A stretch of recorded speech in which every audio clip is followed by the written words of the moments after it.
الذي ونستغفره بالله من شرور أنفسنا من سيئات أعمالنا من يهدي الله فلا مضل له ومن هادي له أشهد أن لا إله إلا الله وأشهد أن محمدا عبده ورسوله بعده. Alhamdulillah, disyukur kita kepada Allah SWT pada pagi hari ini. Allah memberikan kesempatan buat kita untuk bisa bertemu secara daring bersama teman-teman di BP33 Tangguh, terutama dalam rangka paket kegiatan Ramadan yang kita akan jalani bersama teman-teman di BP33 Tangguh. Dan pagi hari ini kita bersama-sama akan melakukan eh, sharing kajian 33 Tangguh mengaji ya dengan pembicara teman kita Om Widodo Prasetyo, alumni TPG Pateta 33. Dan pada pagi hari ini kita akan sharing-sharing terkait dengan pola makan sehat di bulan Ramadan. Karena ini kadang materi yang jarang disentuh ya. Eh, Cenderung di bulan Ramadan eh, konsumsi meningkat gitu ya. Padahal kita disuruh untuk puasa ya. Ini hal-hal semacam ini menjadi apa namanya sesuatu yang bertolak belakang Kita ya. baru saja menelan telur. Ketika Ramadan Begitu. ini malah justru harusnya konsumsi kita menurun ya. Bahkan mungkin bisa kita saving gitu ya. Yang biasa makan 3 kali jadi mungkin hanya 2 kali ataupun bahkan bisa jadi hanya makan sekali. Ya. Nah, ini mungkin akan kita sharing bersama Kang Widodo. Kepada Kang Widodo, waktu dan tempat kami persilahkan. Terima kasih, Pak Aris. Assalamualaikum warahmatullahi wabarakatuh, Waalaikumsalam warahmatullahi wabarakatuh. teman-teman semua. Alhamdulillah, innalhamdulillah, nahmaduhu wa nasta'inu wa nastaghfiruh wa na'udzu billahi min syururi anfusina wa min sayyiati a'malina may yahdihillahu fala mudhillalah wa may yudlil fala hadiyalah. Asyhadu an la ilaha illallah wa asyhadu anna Muhammadan abduhu wa rasuluh la nabiyya ba'dah. Ya, eh, senang bisa ketemu lagi dengan teman-teman IPB 33 Tangguh. Ini sesi sharing, bukan sharing sih, diskusi lah ya, Mas Aris ya. Saya fasilitator aja karena saya bukan ahli, supaya kita ada bahan diskusi yang mudah-mudahan bermanfaat lah buat semuanya gitu. Nah, Alhamdulillah kita udah berada di bulan Ramadan. Kalau ada yang hari ketiga, ada yang hari keempat ya. Nah, beruntung banget yang lagi ada di Tanah Suci. Mohon kita didoakan teman-teman yang di tanah air biar kita dimudahkan ibadah Ramadannya dan kita juga mendapatkan bisa memaksimalkan ibadah Ramadan ini dengan sebaik mungkin. Salawat dan salam tak lupa kita panjatkan kepada Nabi Muhammad SAW. Semoga kita kelak akan mendapatkan syafaat di yaumil akhir. Amin ya rabbal alamin. Ya, eh saya coba ini aja ya, share screen.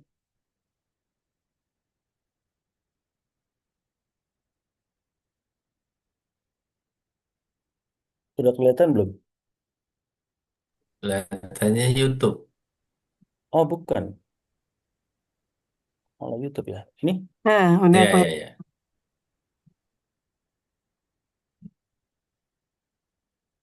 Nah, jadi eh, Alhamdulillah kita masih berkesempatan bertemu dengan bulan Ramadan karena beberapa teman kita juga ada yang udah nggak bersama kita dan eh, semakin lama semakin usia kalau kita lihat tuh kita juga udah dulu kita semangat mengejar ya dunia gitu kan, karir. Kemudian semakin lama kelihatannya kita udah fase udah eh, menuju ke kita tuh mulai menerima dan melepaskan apa-apa yang kita kejar dari dulu-dulu gitu loh. Nah, karena apa? Karena sebenarnya intinya kita harus sudah berada pada posisi merasa cukup sih. Apa sih yang kita nggak terima gitu loh? Karir udah terima, ya kan?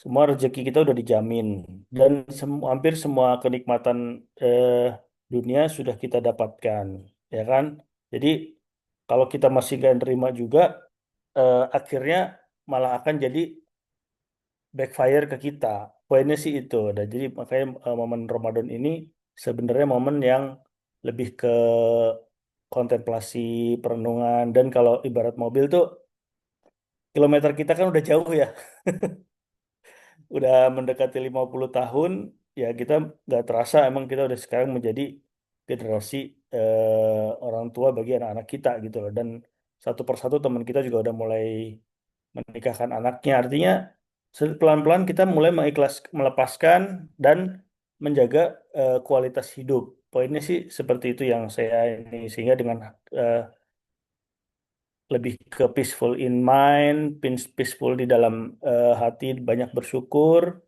itu akan memberikan kesehatan bagi tubuh kita gitu. Jadi kadang-kadang tuh yang disebabkan ini ada penyakit terbanyak di usia 40 banyak, sebagian besar itu bukan karena semata-mata makanan, bukan semata-mata karena gen, tapi kadang-kadang ini karena masalah pemikiran, masalah bagaimana keikhlasan kita. Makanya kan Allah tuh minta kita untuk berpuasa sebulan penuh itu supaya bertakwa, banyak bersyukur, terhapus dosa-dosa. Intinya kita eh, kembali riset, kembali meriset mental kita, meriset pikiran kita, dan meriset badan kita sebagai hardware-nya. Poinnya sih seperti itu. Jadi ini sangat berkaitan karena kalau kita makan sehat, apa-apa sehat, cek kontrol dokter semua, tapi pikiran kita stres, pikiran kita tidak legowo, tidak mau melepaskan apa yang eh, ya kita ingin kejar selalu secara dunia, kacamata duniawi, itu akan berat untuk usia kita, udah berat dibandingkan pada saat kita usia muda dulu. Nah, ini yang sebenarnya harus menjadi eh, setback, bahwa kita sekarang adalah pengarah untuk keluarga kita, pengarah anak-anak kita maupun di kantor, dan kita lebih ke harus menunjukkan bahwa wisdom, dan lebih ke wisdom dan lebih ke peaceful in mind, bahwa semua yang kita sudah dibekali ilmu, sudah dibekali segala pengalaman, jadi kita tidak perlu untuk eh, mengejar dunia terlalu berlebih karena kita udah mendekati usia 50. Kalau itu tidak dikontrol dengan baik, itu akan eh, menjadi beban yang berat buat tubuh kita secara keseluruhan. Gimana Pak Haris? Betul nggak statement saya dulu pembukanya nih? Iya betul Pak Dodo, mantap ini. Ya, jadi kalau itu nggak dirubah mindsetnya, jadi sehari-hari itu memang, oh saya eh, 10 jam, 12 jam beraktivitas kita untuk mengejar kacamata dunia, itu akhirnya tubuh itu tekor akhirnya, gitu. Jadi jebol.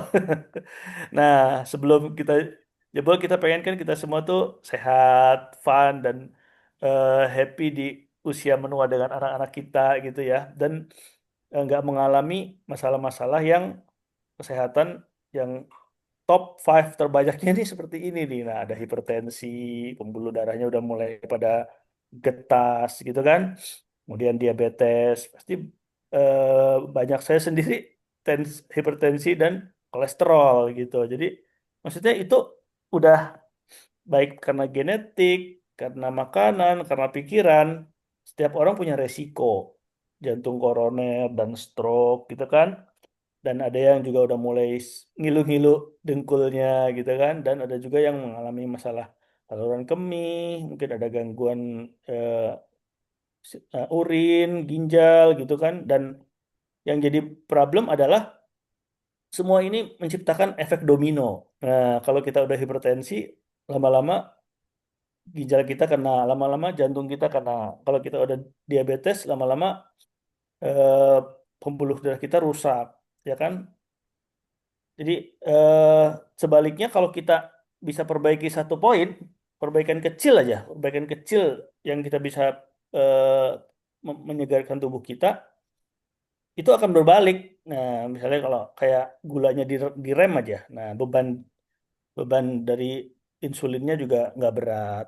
Lama-lama pembuluh darahnya lebih bersih, lama-lama resiko jantungnya juga berkurang. Jadi semuanya efek domino. Makanya di awal bulan Ramadan ini, kalau bisa selain buat cek eh, kalau apa namanya pengecekan mungkin bisa dilakukan pengecekan lab lah ya untuk bisa melihat memotret. Kalau kayak mobil aja kan kita cek 10.000 kilo sekali ya. Nah, untuk badan kadang-kadang kita suka nggak pernah ngecek nih. Nah, baik. Kalau bisa cek darah, kalau bisa lagi cek jantung, treadmill. Nah, itu jadi ketahuan resiko-resikonya yang kita milikin gitu. Nggak cuman nyervis mobil semua di record, tapi badan kita juga perlu di record.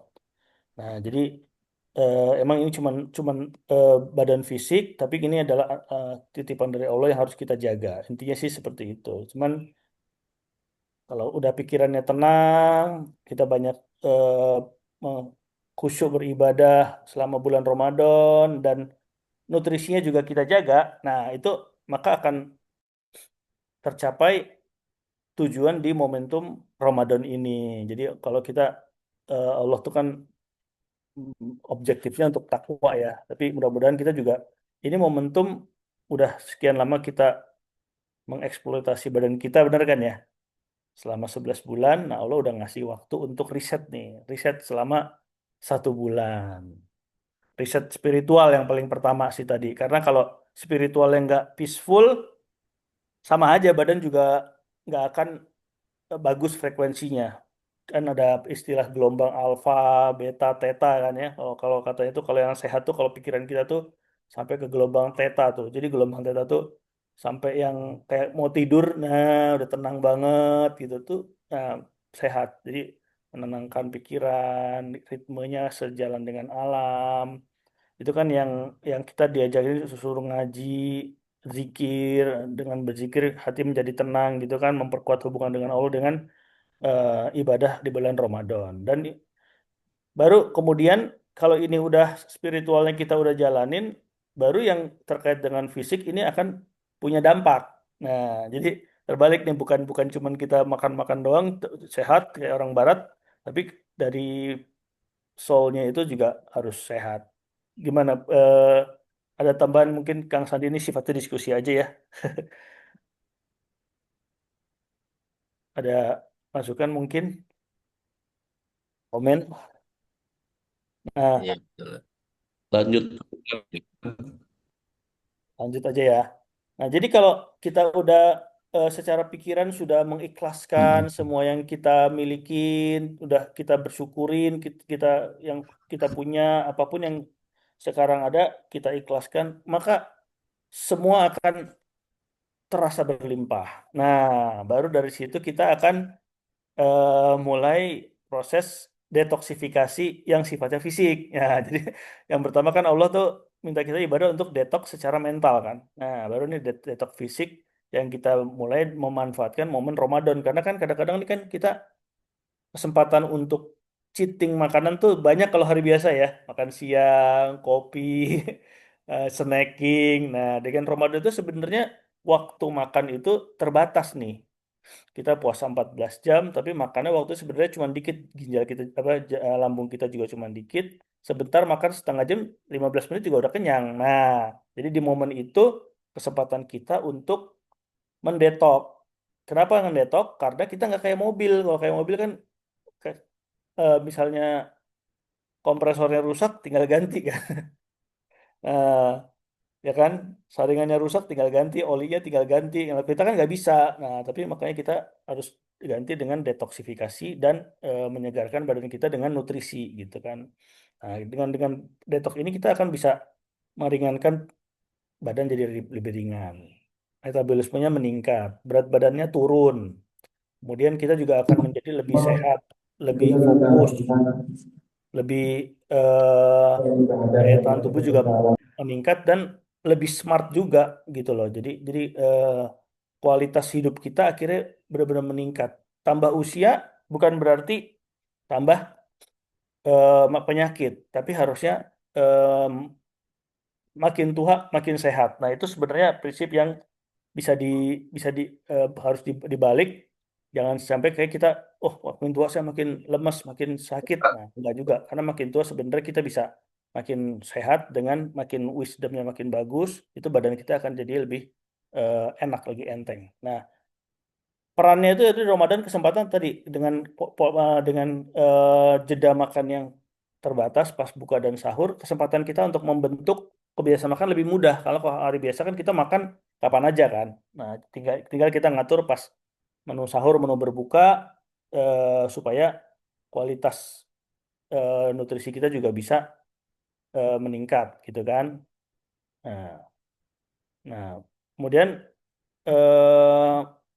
intinya kita tujuan puasa kan kita memang untuk em, tadi ya secara mental kita detox, mengendalikan diri dan eh, kesabaran buat kita. Nah, kalau dari semua prinsip diet itu kan intinya dia adalah untuk memaksimalkan metabolisme nutrisi. Nah, salah satunya adalah puasa intermittent fasting gitu kan. Nah, dengan momen Ramadan ini sebenarnya kita kurang lebih ya mengaplikasikan pola puasa intermittent fasting ini gitu. Jadi kalau tubuh itu kan ada proses mendetoksifikasi, membuang sampah ya. Kalau kita sudah tidak mengkonsumsi makanan atau fasting selama 12 bulan minimum. Kalau bisa lebih lama lagi sampai 18 jam, 24 jam, nah itu akan lebih bagus lagi. Jadi sel-sel rusak itu akan dimakan ulang, diurai ulang sehingga bisa habis tuh sel-sel rusak yang bisa menjadi sumber kanker, bisa menjadi sumber peradangan, penyakit diabetes mellitus itu kan bisa hilang dengan proses autopagi ini. Makanya kita puasa kan dari jam ya setengah lima ya sampai setengah tujuh lah ya. Berarti 14 jam. Itu otomatis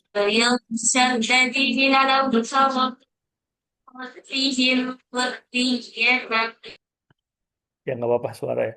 Ya, itu udah 14 jam. Jadi kita udah mendapatkan manfaat autopagi ini. Kalau emang mau lebih maksimal, kita bisa prolong. Jadi pas buka misalnya kita cuma minum air putih, kemudian baru makan lagi mungkin pas udah mulai jam 8 gitu. Nah, itu akan lebih bagus lagi. Intinya sih seperti itu.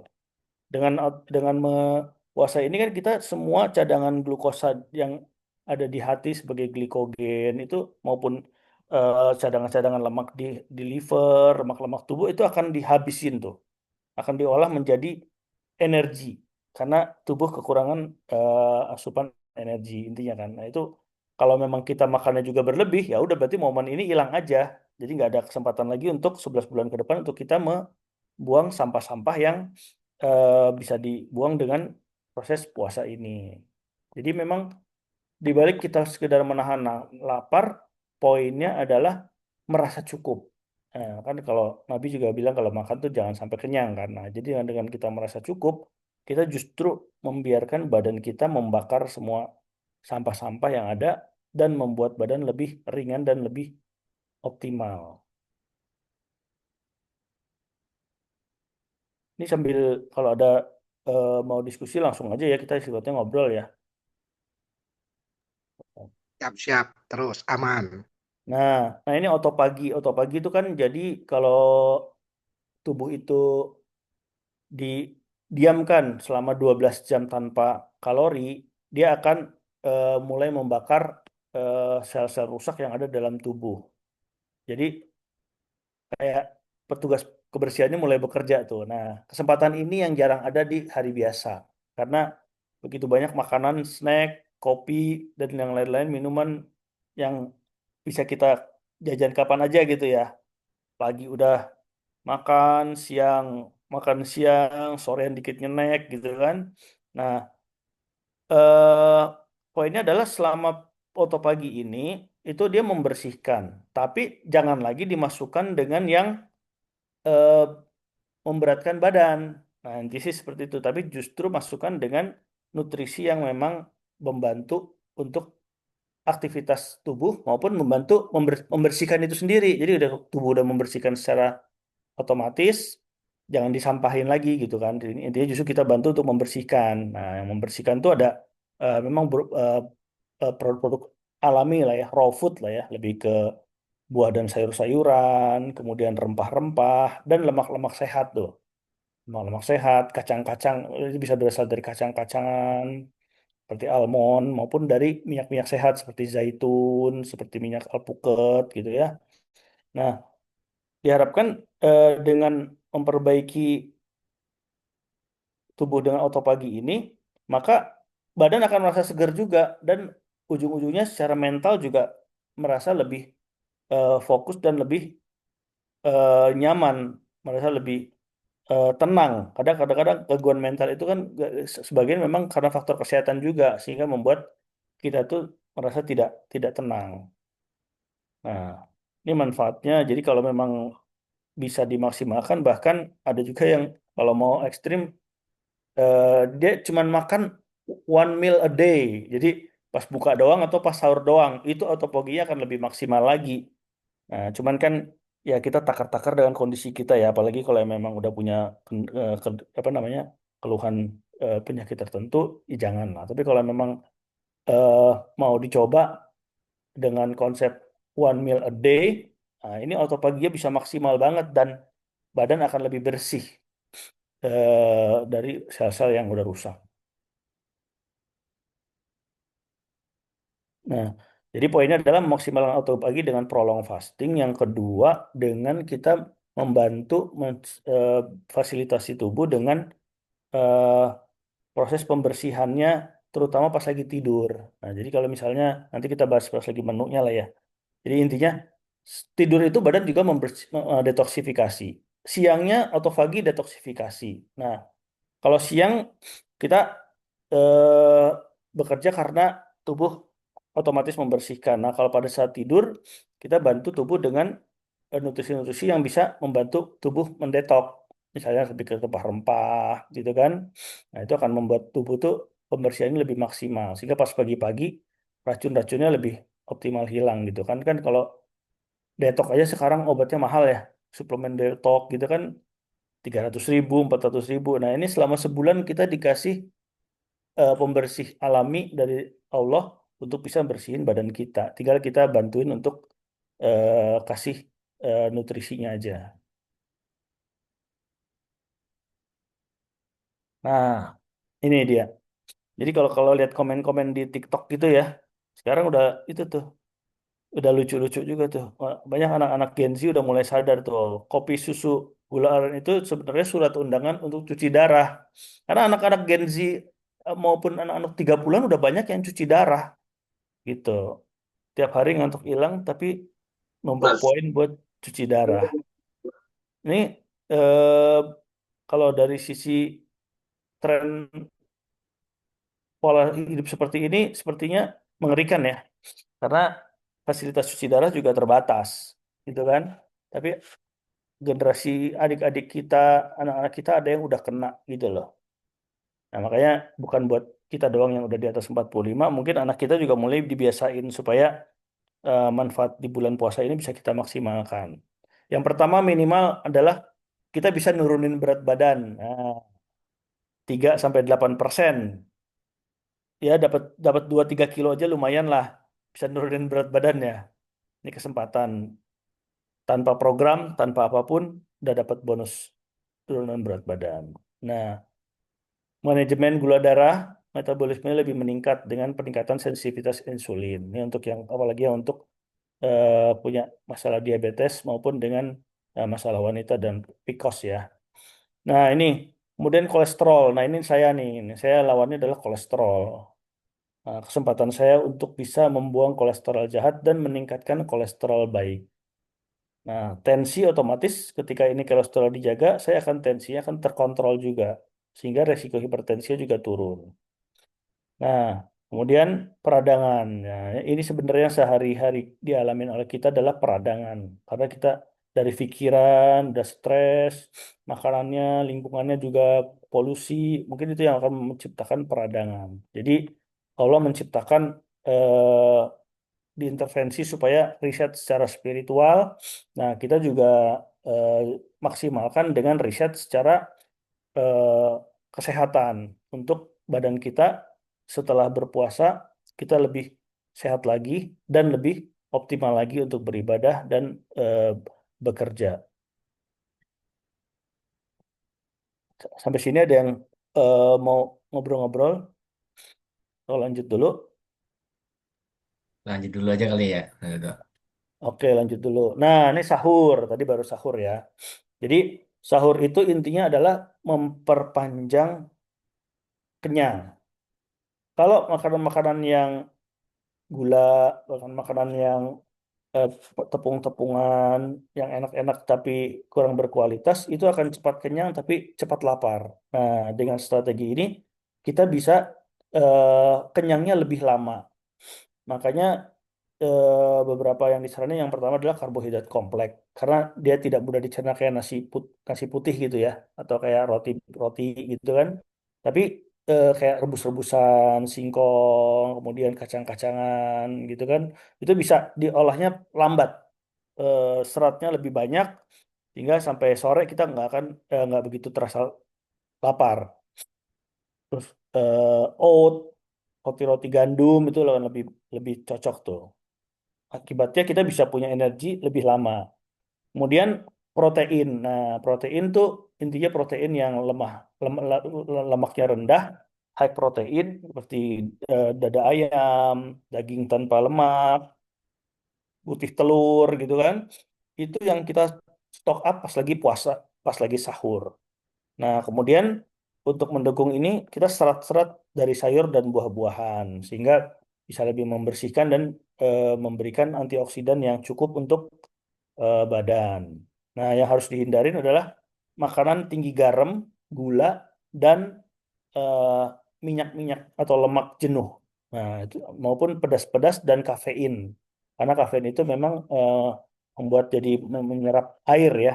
Nah, jadi menyebabkan tubuh itu dehidrasi. Nah, ini karbohidrat kompleks nih. Kalau yang di Indonesia banyak sih paling oat banyak lah ya.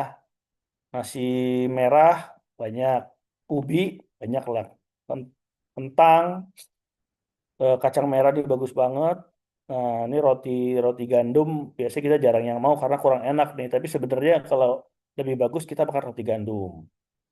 Nah, kemudian kacang-kacangan, labu. Nah, kalau yang kita mungkin udah banyak ini nih makan minyak zaitun dan sangat disarankan tuh alpukat. Alpukat tuh lemaknya lemak bagus. Nah, kalau untuk yang oat, kita bisa variasiin kan rasanya nggak ada rasa ya. Kalau minum energen, emang oat, tapi oatnya udah banyak gulanya tuh. Yang penting kita bikin sendiri oat campur dengan susu, dengan jahe, pisang, kurma, madu, maupun campuran lain itu silahkan aja. Nah, yang bagus juga buah tuh tiap hari tuh buat mengurangi peradangan tuh nanas. Ini juga bagus buat mengencerkan darah dan yang ada masalah dengan pembuluh darah tersumbat.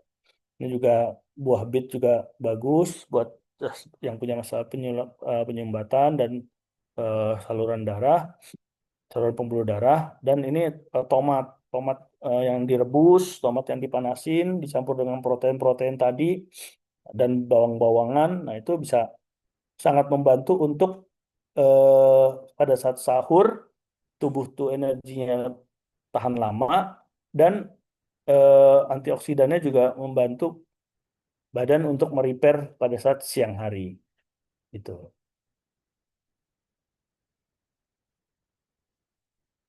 Nah, ini kalau yang protein ya kalau orang yang diet nge-gym atau membentuk otot biasanya tuh dia makannya dari daging ayam dada ya, kemudian daging tanpa lemak, kemudian telur, susu.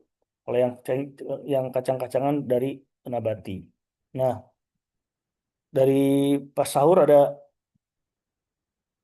kurang lebih seperti itu. Poinnya adalah menyuplai dengan karbohidrat kompleks dan mensuplai dengan protein yang tinggi serta serat dan sumber antioksidan yang cukup. Nah, gimana dengan saat berbuka? yang berbuka yang penting adalah menghidrasi. Karena seharian kita udah kurang cairan. Jadi pada saat awal berbuka adalah tujuannya adalah menghidrasi kembali. Jadi mengembalikan cairan dan mineral, elektrolit untuk tubuh recover. Kalau saya paling suka air kelapa. Air kelapa maupun es blewah kayak gitu tuh paling enak tuh. Nah, kurma juga sangat bagus. Yang penting pakai gula alami. Gula merah lebih bagus dibandingkan gula gula putih ya. Kalau bisa jangan minum gula putih, jangan makan pakai gula putih. Nah, kemudian stepannya adalah bertahap. Jadi tahapannya kita membuka dengan yang manis maupun menghidrasi. Kemudian kita sholat maghrib dulu, makan berat. Kemudian sholat tarawih, baru mungkin kita cemilan-cemilan yang ringan. Nah, kemudian kalau protein juga sama seperti sahur, kita supply pas lagi berbuka. Batasi lemak jenuh dan gorengan. Nah, ini gorengan-gorengan itu adalah sumber lemak jenuh yang banyak ya. Jadi kalau bisa kita justru dengan lemak-lemak yang virgin seperti omega 3, lebih minyak zaitun, kemudian kacang-kacangan.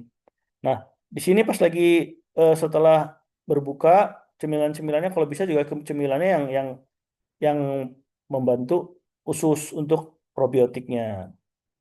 Lebih kayak model yogurt, kemudian tempe, tape apa ya, tape ketan. Nah, itu kan sebenarnya probiotik alami yang bagus ya.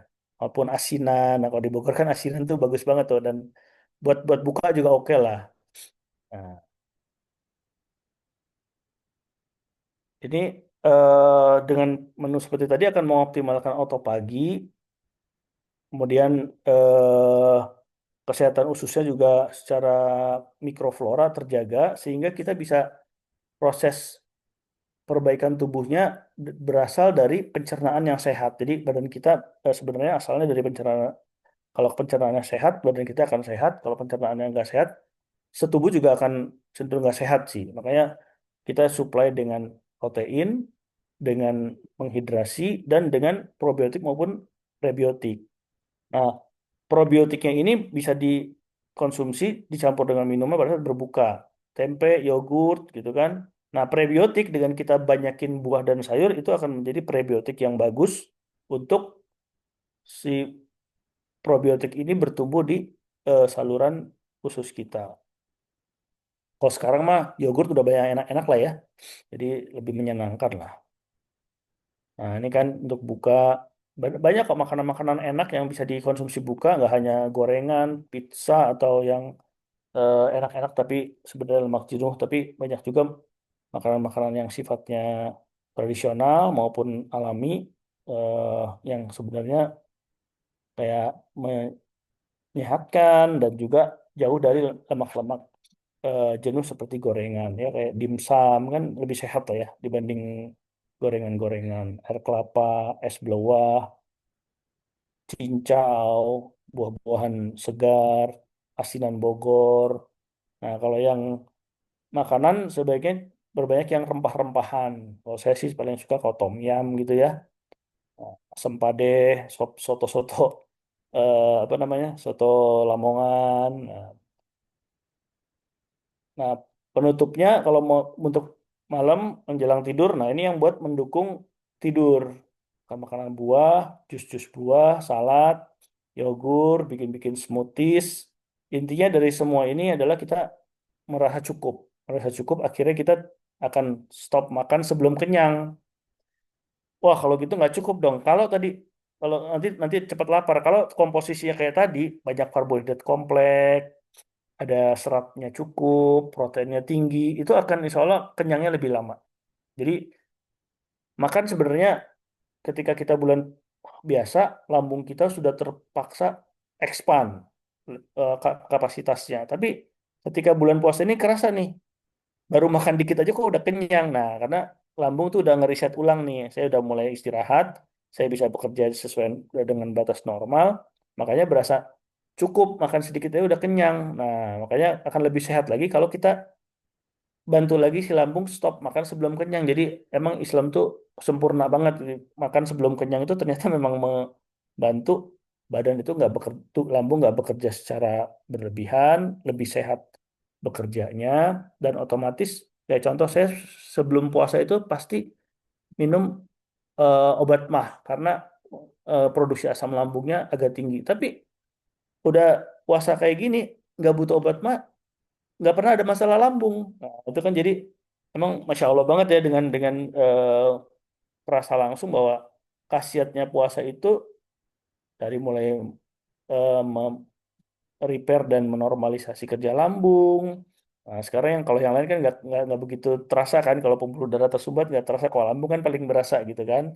Nah, yang paling berasa adalah nggak ngantukan. Nah, coba dengan kita bantu supaya badan kita lebih berenergi dengan pola pola makan dan peace in mind yang kita bentuk selama bulan puasa ini.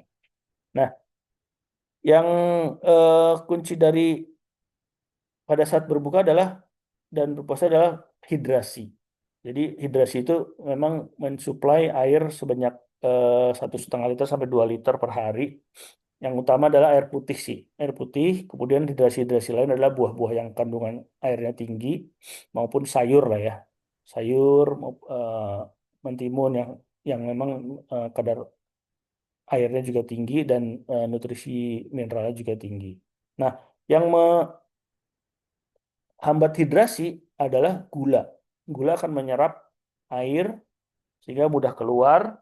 Kemudian nah ini minuman berkafein. Berkafein itu nggak cuma kopi, tapi juga teh dan coklat. Nah, ini juga harus dikurangin supaya tidak menguras cadangan air yang kita minum. Nah, ini 2 gelas pada saat puasa, 4 gelas antara berbuka dan sahur selama malam, dan 2 gelas di saat sahur. Nah, the best. Nah, ini the best lah kalau udah ketemu ini campur dengan jeruk, nah ini paling enak lah. Surga dunia itu.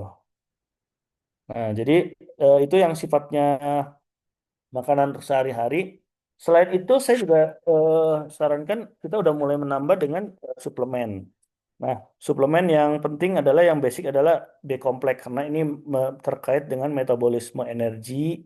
Jadi makanan-makanan yang kita konsumsi tadi akan semakin terlumasi lah proses konversinya dengan B-kompleks. Nah, ini membantu antioksidan. Kalau kita udah cukup buah sama sayur sebenarnya nggak perlu-perlu banget, tapi kalau bisa di top up lagi dengan vitamin C dan ini akan lebih bagus. Nah, vitamin D ini sebenarnya karena kalau kita jarang terekspos dengan matahari, banyak di ruangan, nah ini banyak bagus untuk kita top up juga dengan vitamin D.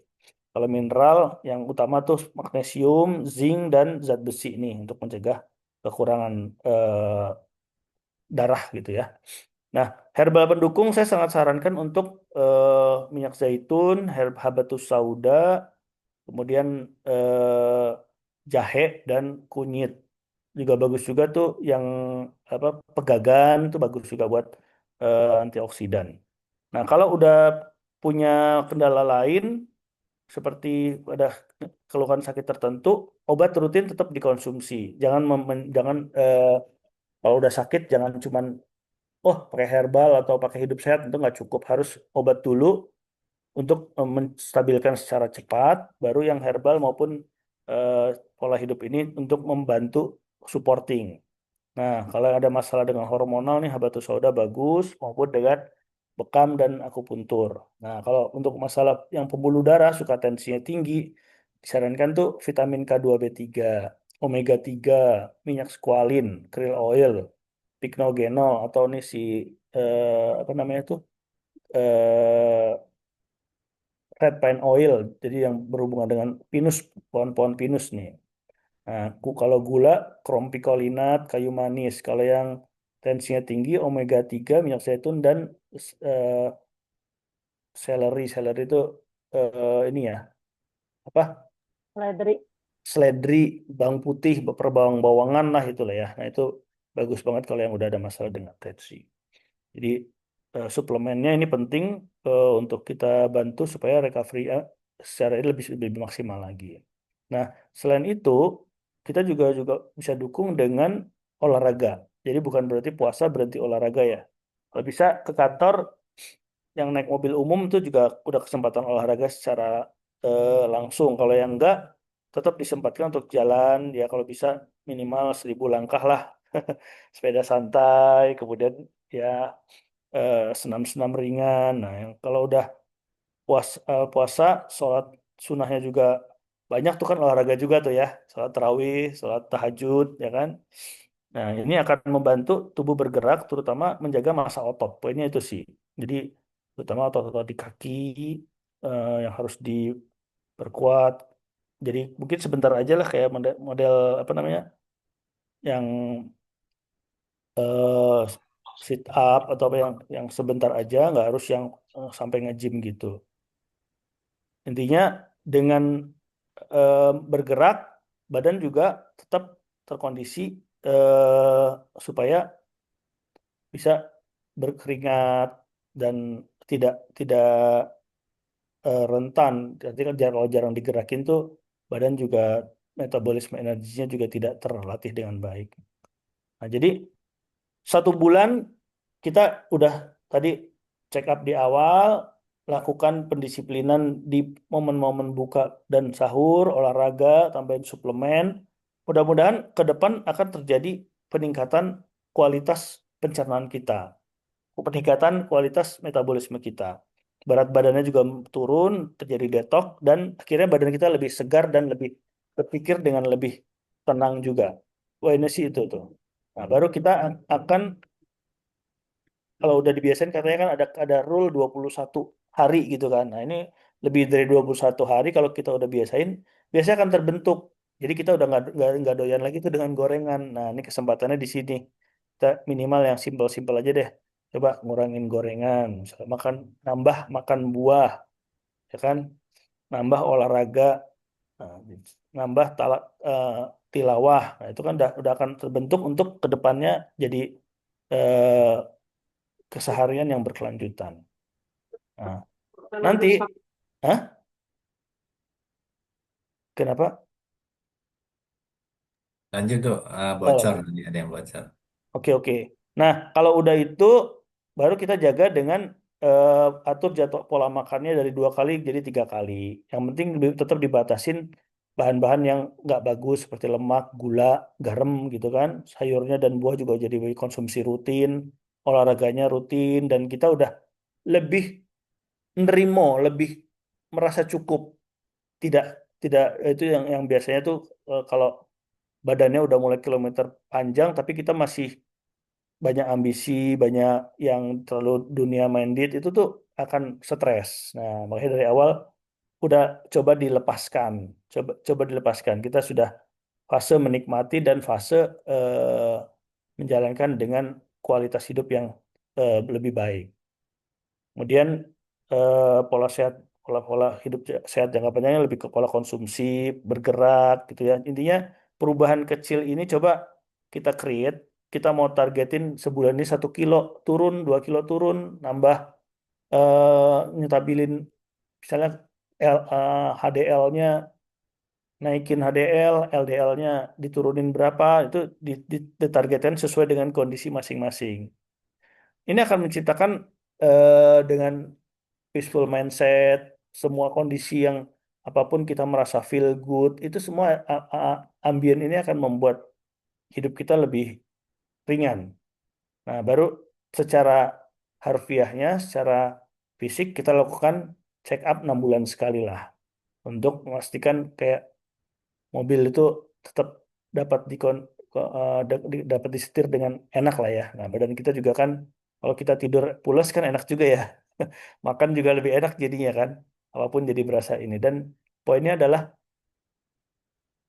mindful ini membuat kita lebih berkonsentrasi. Jadi semua makanan yang kita makan pada saat sahur, pada saat buka, pada saat ibadah, kita nikmatin. Nikmatin tuh rasanya lada, nikmatin rasanya bawang, nikmatin rasanya eh, ayam. Itu kadang-kadang kita makan tuh cuman lewat seset sebagai supporting, tapi semua proses itu nggak kita nikmatin. Apalagi kalau kita bisa nikmatin bareng keluarga, makan bareng anak istri, itu semua momen-momen itu yang harus mulai dibiasakan sebagai satu eh, daily yang kita harus syukurin. Jadi enaknya makan, enaknya olahraga, enaknya apa namanya bertemu dengan teman-teman seperti ini nih Ini luar biasa nih, suatu kenikmatan yang luar biasa dan harus kita nikmatin, kita sadarin. Jadi semua kita menjadi akhirnya jadi awarenessnya kita akan meningkat. Intinya seperti itu, bukan bukan hidup apa ngejar-ngejarnya, tapi apa yang sudah kita ada jalanin sekarang ini kita benar-benar nikmatin dengan sebaik mungkin. Hingga kita bisa makin bersyukur dan makin mendapatkan kualitas hidup yang lebih baik. Nah, tantangannya apa? Tantangannya itu kita tergoda lagi untuk kembali mengkonsumsi yang nggak sehat, nggak disiplin. Nah, caranya adalah kita di keluarga kita sendiri juga kita bentuk. Jadi kalau misalnya keluarga kita tuh dulu biasa makan banyak nasi, nah, karena udah mulai tuh oh nasi nggak usah banyak-banyak, buahnya yang banyak, sayurnya yang banyak, gitu kan. Berlatih makan buah. Kalau kita anak-anak kita, istri kita juga udah biasa kayak gitu, jadi akhirnya jadi aneh kalau kita terlalu banyak gorengan di rumah. Nah, itu kan kita juga jadi nggak terbiasa gitu kan. Nah, baru yang tadi kalau masing-masing udah punya kendala dengan kesehatan atau apa, mulai pelan-pelan diturunin dengan perubahan kecil. Oh, tensinya turun sekian, gulanya turun sekian. Itu akan eh, membantu untuk perbaikan yang berkelanjutan. Ya, kurang lebihnya ini ya bahan diskusi aja sih ya untuk kita frame untuk diskusi aja. Untuk lebih intronya aja sih Pak Haris dan teman-teman semua. Yang pasti semua ini di YouTube udah ada materinya. Kalau mau Tambahkan browsing, kita ya. Lanjut kita tambahkan santan. Santannya ini dari 1 biji ke 8. mantap santannya. Masa Gitu. Jadi kalau informasi sekarang semua ada di mana di YouTube, di Explore, tapi intinya adalah disiplin dan kita peace in mind untuk merasa cukup dan menerima semua untuk kita nikmatin eh, selama kita bisa eh, selama kita bisa nikmatin dan syukurin semua akan bertambah nikmat ya Pak Haris ya. Iya. Itu sih mungkin ya kurang lebih. Ya, makasih Kang Dodo nih sharing-sharing tentang pola makan sehat di bulan Ramadan ya. Teman-teman tentunya banyak yang mungkin punya pengalaman ataupun ada hal-hal yang mungkin eh, mau di-sharingkan atau ditanyakan juga boleh, silakan. apa? Mumpung ketemu Kang. Tanya Kang. Ini Kang Asik nih. Itu ini udah langsung mau nanya nih ya. Bangga Pak Iya. Kang Asik. Nuhun. Assalamualaikum warahmatullahi wabarakatuh. Waalaikumsalam warahmatullahi Waalaikumsalam wabarakatuh. warahmatullahi wabarakatuh. Wah, Kak, asik. Kumaha, Kang? Nah, nampakin muka dikit ya. Wih, segini Kang. Assalamualaikum Kang. Nuhun nuhun Kang Dodo atas Nuhun, Kang. sharingnya. Saya juga sering Sharing-sharingnya. baca-baca sering Kang Asik di IG nih. Wah, luar biasa. Peaceful banget. Kang, saya mau tanya nih Kang. Aku tuh punya kebiasaan yang kata orang itu tidak baik buat kesehatan. Jadi saya itu sejak SMP itu tidak pernah sarapan. Jadi mungkin karena saya harus berangkat pagi ya, karena saya ada di kampung, sekolahan saya ini sekolahan favorit gitu. Kalau sekolahan favorit kan biasa ada di kota gitu. Jadi biasanya saya berangkat pagi gitu. Terus kalau saya sarapan tuh mules Kang, perut gitu.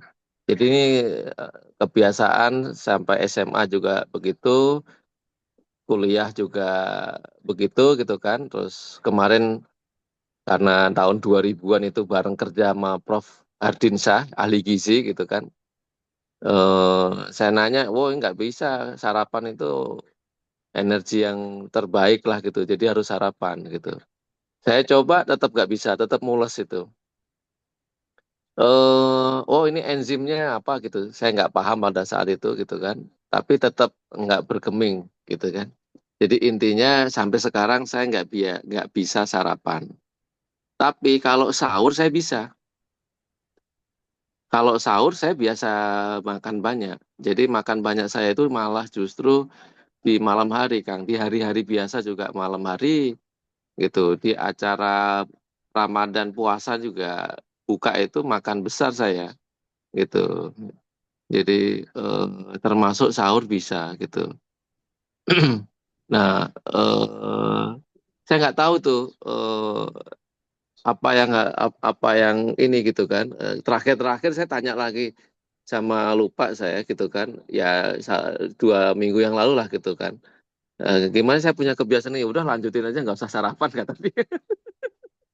Toh juga sehat gitu karena kalau kalau sarapan itu di badan lemes gitu kan karena karena faktor perut ya gitu karena faktor perut gitu gitu Kang kira-kira nggak tahu itu apa yang saran Kang Dodo apa itu Ya, matur nuwun Kang. sami-sami Kang. Eh, kalau saya mah nggak masalah. Saya juga tadinya kalau sarapan saya malah di kantor ngantuk, Kang. Semenjak saya rubah, saya nggak sarapan, cuma makan buah doang, Oh iya seger. benar. Jadi nggak Benar benar. Heeh. dilatihnya itu kan kita kan, wah pagi-pagi makan sarapan nasi uduk atau apa gitu ya. Ternyata malahan eh, membebanin badan kita di pagi hari sih itu sih Kang. Kan badan kita kan belum belum panas lah ya. Tahu-tahu udah dikerjain suruh makan yang berat tuh eh, jadi berat. Nah kalau udah kebiasaan nggak sarapan, sebenarnya sih nggak masalah juga sih. Tinggal kalau bisa di top up dengan yang jus-jusan aja di pagi hari juga udah cukup Kang. Dan Hmm. malah itu intermittent fasting sebenarnya kan. Berarti kan pagi nggak makan nih, siang baru makan ya. Iya betul siang di atas jam 11 Kang. Dari jam 11 baru nanti malam makan lagi kan. Ya, malam ini banyak ini kata orang makan makan malam tidak baik gitu. Tapi Yang saya nggak tuh baik nama menikmati makan itu di setelah maghrib itu kan. ya mungkin kalau Kang Asik kayaknya sih tipe yang udah tadi yang aware dan enjoy banget gitu loh menikmatin makannya gitu ya. Kan ada orang tuh makan cuman wah cepet cepet cepet. Nah kalau Kang Asik kayaknya makan santai tapi dinikmatin gitu ya Kang ya. Iya, iya betul. Karena Harusnya mungkin apa karena faktor psikologis beban ya. Kalau pagi kan nanti mau kerja atau mau sekolah.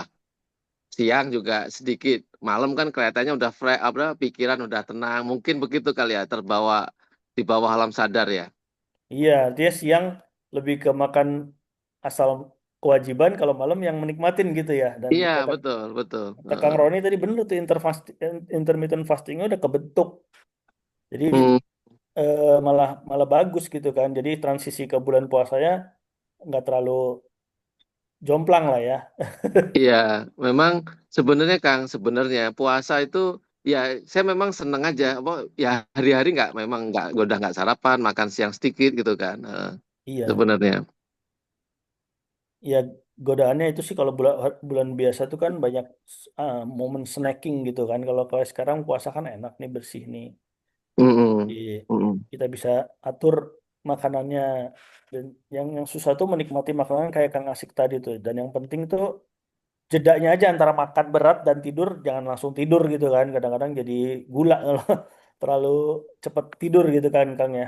Kalau Oh, sampai iya iya iya, ada oke. jeda 2 jam 3 jam itu masih masih bagus banget lah. Oke. Ya, nuhun Kang, Yang lanjutin aja itu ya. yang lain monggo silakan kalau ada tanggapan atau masukan. Ini kita diskusi ya ketemu silaturahmi aja ini. Bang, Jin. Mangga, Kang Romli. Kok Ya, Kang Romli tengah malam di sana? ya, gelap nih depan laptop. Bentar.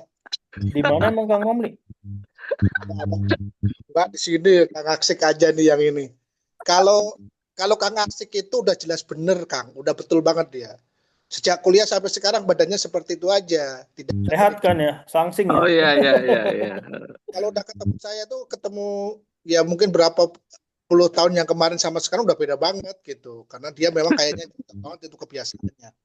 Ini Kang, eh kan di beberapa apa namanya kebiasaan gitu ya. Kalau berbuka itu hampir semuanya dimakan ya. Jadi biasanya kita langsung minum kalau yang seger itu bisa minum langsung es lah gitu ya. Biasa yang kalau orang berpuasa itu kan kebetulan kalau di Bogor sekarang masih kita lagi musimnya dingin ya, hujan nggak hujan terus jadi nggak terlalu panas. Tapi kalau yang panas itu memang yang paling susah itu mengendalikan eh, minum es saat berbuka puasa. Apalagi di keluarga ya. Kalau kita punya apa keluarga, anak-anak kecil gitu ya, yang masih anak kita gitu, untuk dikasih tahu bahwa minum es saat berbuka itu ya secara secara keilmuannya gimana gitu loh. Karena memang kan itu yang paling segar gitu ya kalau udah minum es di saat berbuka puasa. Nah, setelah itu kebiasaan ini Kang, kalau orang udah berbuka itu makannya langsung banyak gitu loh. Nah, itu yang bisa kalau di keluarga kami memang nggak bisa.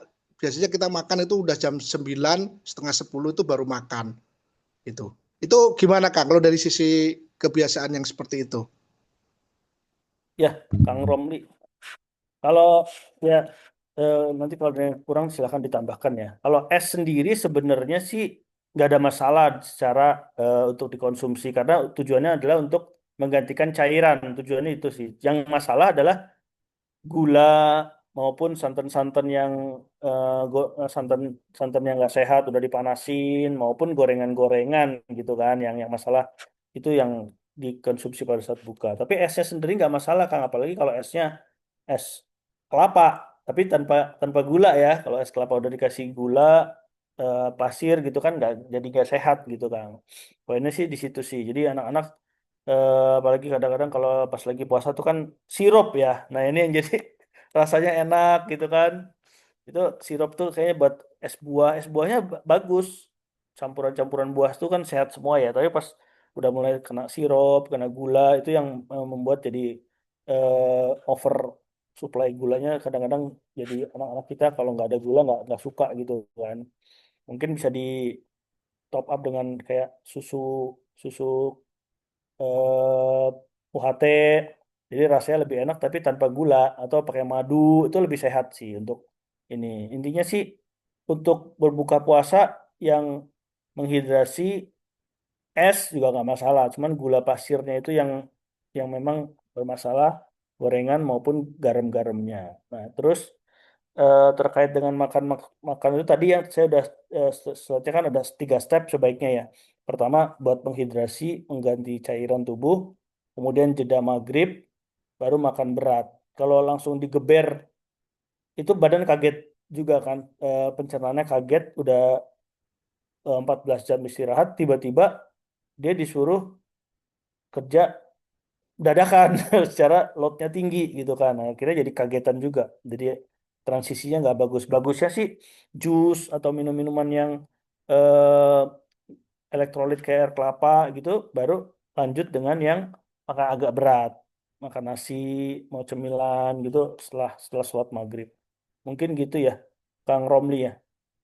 Jadi esnya nggak ada masalah sih. Yang penting masalah gula dan segala ininya sih yang berlebihan, yang manis-manis berlebihan. Baik, ya. Eh, Yang itu terkait dengan berbuka dengan dan makan ya, ya saat ini. Baik teman-teman, silakan kalau ada yang mau di-sharing atau tanyakan lagi dari teman-teman, kita mungkin nanti akan batasi sekitar 15 menit lagi lah, mungkin paling. Ya. ya, Ini nanya Kang Ron ini, apakah kondisi kolesterol LDL selalu tinggi bisa juga dipengaruhi faktor genetik ya? ya. Kalau genetik pasti Pak. Jadi ada juga yang memang udah makannya dijaga, tapi tetap LDL-nya tinggi. Tapi dengan menjaga makan itu mengendalikan dan biasanya harus konsumsi obat ya. Nah, justru kita udah tadi kan faktor resiko itu yang harus kita cek. Kalau kita makannya udah benar, masih tinggi nggak? Kalau tinggi mungkin kita perlu obat dan suplemen ya, Kang Roni ya. Karena saya adalah orang yang punya resiko itu juga. Eh, Kolesterolnya tinggi, LDL-nya tinggi, tapi alhamdulillah dengan di top up dengan minyak zaitun, dengan ya minum obat penurun kolesterol, kalau mau tidur itu terkontrol sekarang bagus ya kolesterol cuma 150 gitu. Jadi cuman saya jadi rutin rutin kontrol eh, ya setahun sekali treadmill, cek darah setiap 3 bulan kayak gitu sih Pak untuk bisa mengantisipasi ya.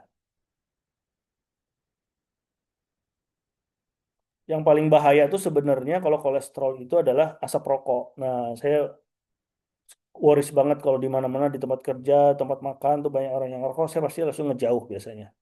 Karena itu yang menjadi eh, sumbatan di pembuluh darah ya. Nah, pas lagi bulan puasa ini surga dah tuh, nggak ada orang yang ngerokok sembarangan di tempat umum kan, di pinggir-pinggir jalan gitu. Nah, kalau udah ada resiko itu, hati-hati aja sama asap rokok, rokok sekarang Roni. Oke, berarti memang ada faktor itu dan harus di maintain juga ya, dijaga terkait dengan eh, apa namanya pengecekan maupun kontrol dengan obat kalau memang sudah eh, istilahnya sudah memang udah terdeteksi ya kena Iya, penyakit. udah nggak, udah berbahaya lah levelnya Hmm, melebihi batas. iya iya iya. Baik, yang lain ada yang mau sharing lagi atau diskusi, tanya lagi, mumpung ketemu dengan Kang Dodo nih. Eh, Yang lain sharing mah enggak, silahkan hmm, pengalamannya hmm. biar kita juga mungkin jadi lebih kaya nih informasinya buat yang di sharing. Tadi sempat disinggung gula aren itu juga termasuk yang nggak bagus ya Kang Dodo. Katanya kalau gula aren masih bagus itu, saya agak kurang paham juga tuh. Kalau eh, gula pasir kan memang udah bagusnya enggak gitu katanya ya. Kalau gula aren itu gimana Kang Dodo?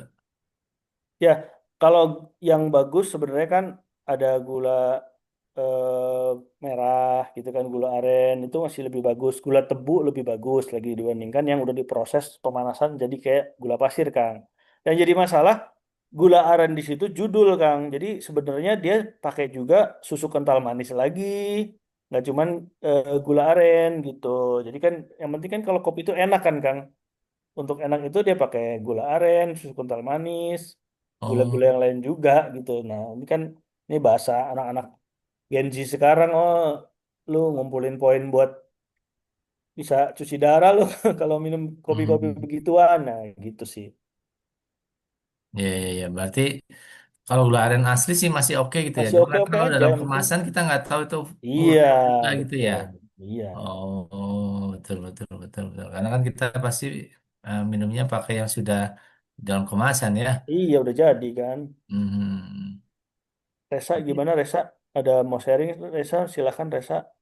Hmm. Makasih Dodo sharingnya. Mau nanya, jadi tadi Dok misalnya kita udah apa katanya kan ada pola makan, udah gitu ada suplemen. Nah yang sering bingung itu adalah ngatur minum misalnya ya antara obat terus ada suplemen. Misalnya ada suplemen katakanlah zaitun ya, dia kan baiknya diminum sebelum makan. Nah, terus ada lagi misalnya kita minum vitamin, itu baiknya ada beberapa vitamin tadi ya, Dok ya, yang biasa dikonsumsi. Nah, itu ngatur-ngatur itunya, Dok, yang bingung. Mungkin ada saran atau pengalaman gitu, Dok. Iya, kalau suplemen emang sih kan ada yang kalau yang vitamin ada yang larut lemak sama eh, larut air gitu kan. Kalau yang vitamin C larut air ya udah pas sambil minum habis makan. Kalau yang larut lemak kan pas lagi makan-makan yang berlemak kayak model lauk-laukan gitu lebih bagus dibarengin gitu kan. Nah, kalau kayak minyak Ya. zaitun itu kan emang bisa di kapan aja bahkan sebaiknya digunakan untuk apa namanya tuh numis gitu kan. Jadi Hmm. di jadi bukan di kalau dimakan pakai sendok itu kan nggak enak ya rasanya ya. Ya.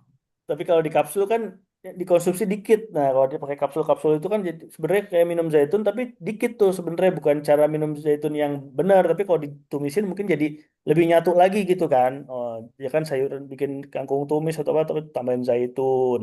Bikin apa ya tumis tambahin zaitun itu lebih lebih enak atau bahkan kalau di eh, Arab sendiri kan nah mungkin eh, suka dicampur dengan nasinya sendiri gitu kan ya kan jadi menyatu dengan makanan kalau yang kayak gitu. Nah kalau yang vitamin-vitamin yang sifatnya kapsul itu sih bisa diminum setelah makan aja sih mungkin ya lebih lebih amannya kalau emang supaya kalau ada yang punya masalah dengan lambung ya.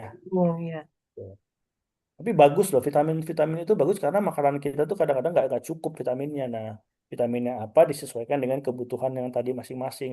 Ada keluhannya apa sih sebenarnya dari teman-teman gitu. Tapi yang pasti badan kita ini udah nggak cukup dengan eh, apa namanya, bukan bukan vitamin pas lagi sakit doang, tapi vitamin yang memang membantu badan kita makin lebih terkondisi lah, lebih terawat gitu ya. Orang Karena orang kan sekarang dengan skincare itu kan merasa bahwa oh, efek loh dengan tambahan retinol, tambahkan niacinamide. Nah, itu yang cuman dari luar nempel di muka gitu kan, apalagi yang kita masukin ke badan gitu kan. Nah, itu sih. Ya, makasih ya, Dok. Ya, thank you Resa. Baik, silakan kalau ada satu atau dua penanya lagi maksimal ataupun mau sharing terkait yang otopagi itu sebenarnya apakah dengan jarak hanya makan yang apa jarak kita apa namanya antara makan satu dengan makan berikutnya itu lebih dari 12 jam itu baru terbentuk otopagi gitu ya Mas Edo. Ini karena penting sekali karena pas saat puasa kan kita hampir 14 jam nggak makan ya. Dan apakah ini ya apa namanya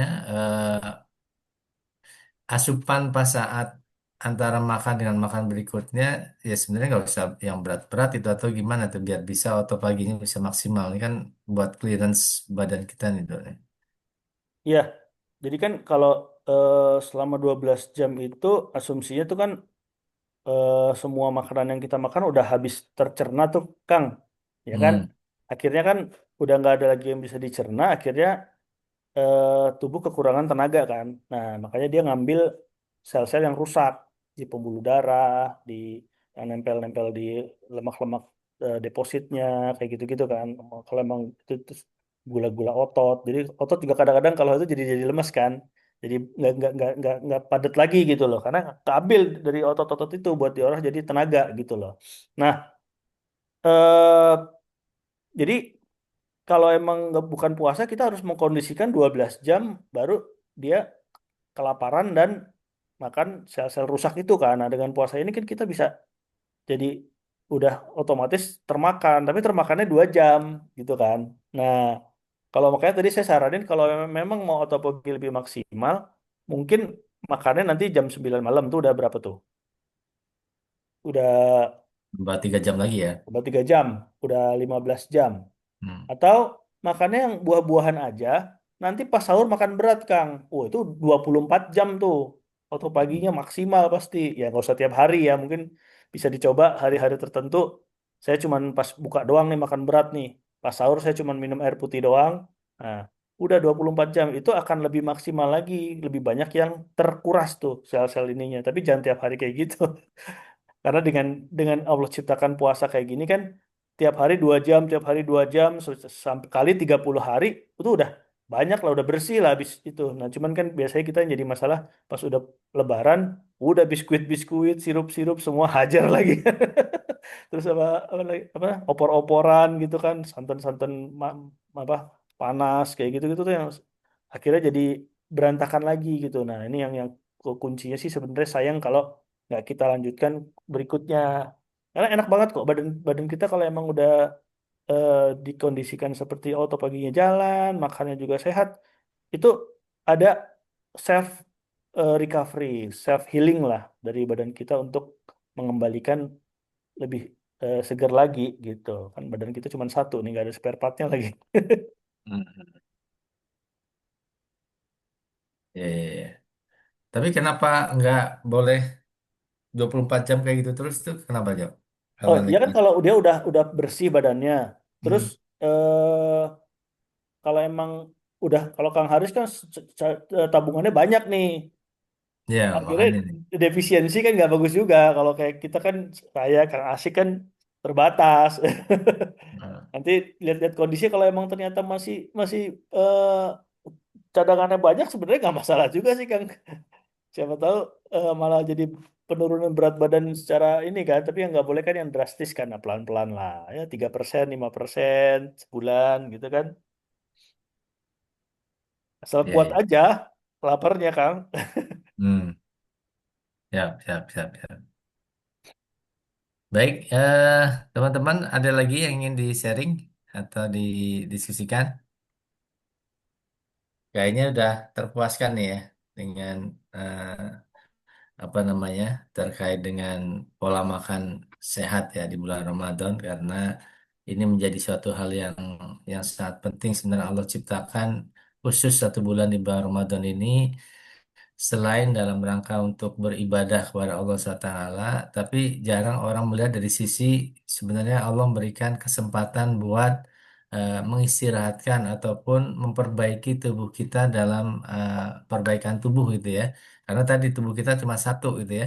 Dan mekanismenya tidak bisa istirahat total, tetapi dengan tadi cerita tentang otopagi, kemudian cerita tentang kita intermittent fasting yang orang banyak lakukan sekarang itu sebenarnya di bulan Ramadan ini kita jalankan. Mudah-mudahan di samping keimanan dan taat kita pada Allah SWT makin meningkat, badan dan tubuh kita juga makin sehat. Ini yang terpenting ya, Amin. karena usia jelita jelang 50 tahun ini banyak hal Jelita. apa penyakit-penyakit generatif maupun penyakit-penyakit yang bersama kita itu kadang-kadang udah mulai muncul nih. Nah, ini harus Betul. kita jaga. Tentunya di samping tadi apa namanya menjaga pola makan dan ketika sudah ada hal-hal yang terkait dengan kesehatan itu udah nampak, jangan lupa tetap konsultasi dengan dokter dan mungkin mengkonsumsi apa obat-obatan yang memang diperlukan untuk tetap menjaga stabilitas. Ya. Dan jangan lupa pesan Kang Dodo tadi minimal 6 bulan sekali ya Kang ya untuk kita Ya, cek eh, apa namanya kesehatan ya. kesehatan. Nah ini kadang-kadang mungkin kita juga suka lupa nih ya untuk bisa cek eh, badan kita agar kita tahu profil badan kita itu seperti apa sehingga apa yang perlu kita lakukan itu lebih bisa eh, kontrol ya. Mudah-mudahan semakin meningkatkan vitalitas kesehatan di usia lanjut kita ya.